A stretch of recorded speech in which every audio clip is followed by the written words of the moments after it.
कि अब हम बात करेंगे हमारे बॉलर्स की, बिकॉज हमने शुरुआत में, शो के शुरुआत में इंजी भाई ने भी मेंशन किया था कि जब आपके स्टार बॉलर जो है ना वो 80-80 रन दे रहे हों हर मैच में, तो फिर सवाल तो बनेंगे। इंजी भाई, ये सारे जो लड़के हैं, अगर हम शाहीन की बात करें, हारिस की बात करें, नसीम की बात करें, तो ये वो लड़के हैं कि 3 साल पहले तक हम कहते थे कि हमारा जो फ्यूचर है ना, अब वो कुछ सालों तक तो सेफ है, लेकिन उसके बाद अब लगता है पिछले 2 सालों से अगर इनकी परफॉर्मेंस देखें कि ऐसा क्या हुआ है कि ये लोग इतने एवरेज बॉलर बन गए हैं।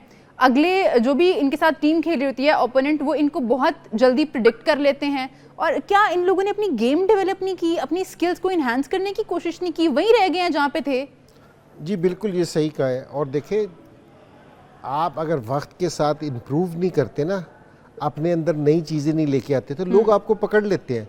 जिस टाइम आप किसी टीम के खिलाफ स्कोर करते हो या विकेटें लेते हो ना, वो पूरे 6 घंटे बैठ के आपकी वीडियो देखते हैं कि जी इसकी क्या क्वालिटी है, कहाँ से स्विंग करता है, कहाँ से स्लो रन मारता है। अगर आप वक्त के साथ अपनी इम्प्रूव नहीं करते, चेंज नहीं करते, नई चीज़ें नहीं लेके आते, तो लोग आपको पकड़ लेते हैं। अब मैं आउट ऑफ फॉर्म होना ना, जिस तरह हम बाबर की बात कर रहे थे कि जी आउट ऑफ फॉर्म हो रहा है, ठीक है, सारे बैट्समैन होते हैं, ये नहीं क्या, लेकिन 50 इनिंग्सों के लिए कोई आउट ऑफ फॉर्म नहीं होता। क्योंकि जी आप 25-30 बड़ा अच्छा कर रहे हैं, आज भी बड़ा अच्छा खेल रहा था कि बॉल बैट पे आ रहा था, 5 चौके मारे हैं उसने। लेकिन दूसरी टीमों ने क्या किया कि जी वो वहाँ से एक जगह से ना आउट स्विंग बाहर करते हैं, वहीं से अंदर लेके आते, उनको पता है कि जी यहाँ से ये पकड़ा जाएगा।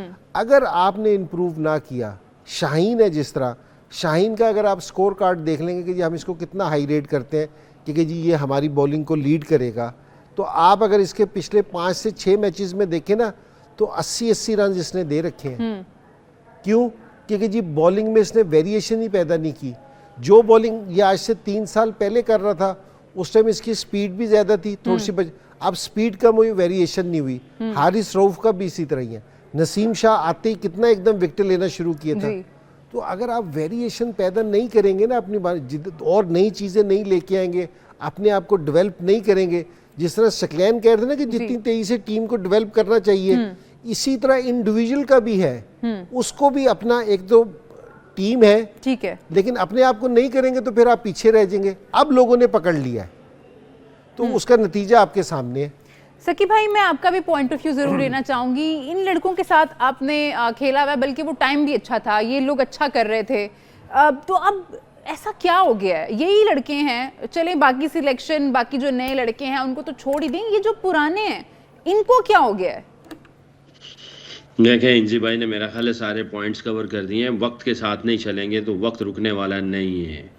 वक्त जो है वो बहुत रुथलेस है। किसी ने सही कहा था, time seems to be tired but it's not, it will not wait for you. ये तुम्हारा इंतजार नहीं करेगा। और दुनिया जो है वो वक्त से फ़ायदा उठा रही है, वक्त के साथ साथ चीज़ों को जोड़ रही है।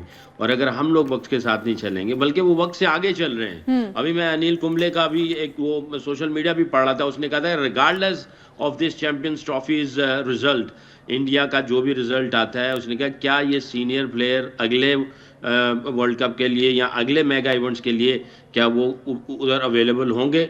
नहीं। इनको मूव ऑन करना चाहिए, यंगस्टर्स को लेके आके और आगे के लिए जो है उनकी तैयारी करनी चाहिए। We should move on. तो वो इस तरह की बातें चल रही हैं। वो वक्त के आज देखें, एक होता है आपने वक्त से पहले काम किया, एक वक्त पे काम किया, और वे एक वक्त के बाद काम किया। इसमें जमीन आसमान का फर्क है। कभी भी काम नहीं किया।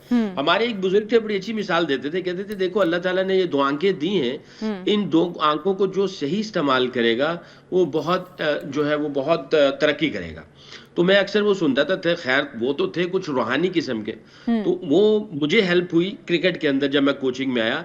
अल्लाह ने 2 आंखें दी हैं, एक आंख से दूसरे की वीकनेस देखो और एक आंख, अब दूसरी आंख से अपनी स्ट्रेंथ को देखो।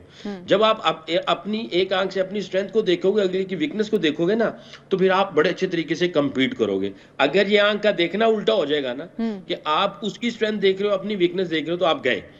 पहला स्टेज ये है। जब आप इधर से निकल के थोड़ा और ऊपर जाते हैं, तो फिर आप आंखें स्विच करते हैं। पहली आंख से, दोनों आंखों से अपनी स्ट्रेंथ देखते हो और दोनों आंखों से अगले की वीकनेस देखते हो। इस वक्त आपका बिलीफ और कॉन्फिडेंस स्काई हाई होता है, वहां पे आपकी एग्जीक्यूशन होती है। मुझे ऐसा लगा कि जैसे उन्होंने स्टार्ट किया तो हम लोग तजब्जुब वाली आंखों से देख रहे थे और हम लोग तजब्जुब में थे।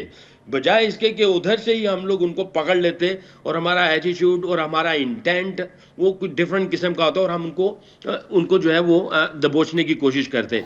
बस हम लोग वेट एंड सी करते रहे, करते करते करते ऐसा हुआ कि वो आहिस्ता आहिस्ता आहिस्ता जो है ना प्रेशर हमारी तरफ आना शुरू हो गया।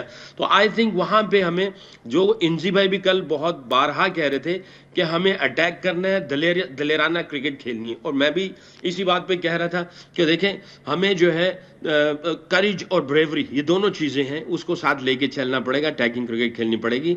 तो स्टार्टिंग में आई थिंक हमने उनको मोमेंटम दे दिया और हमारी जो है ना आहिस्ता आहिस्ता बैक जो है वो अगेंस्ट द वॉल होना शुरू हो गई। ठीक है, मुझे इंजी भाई से बात करनी है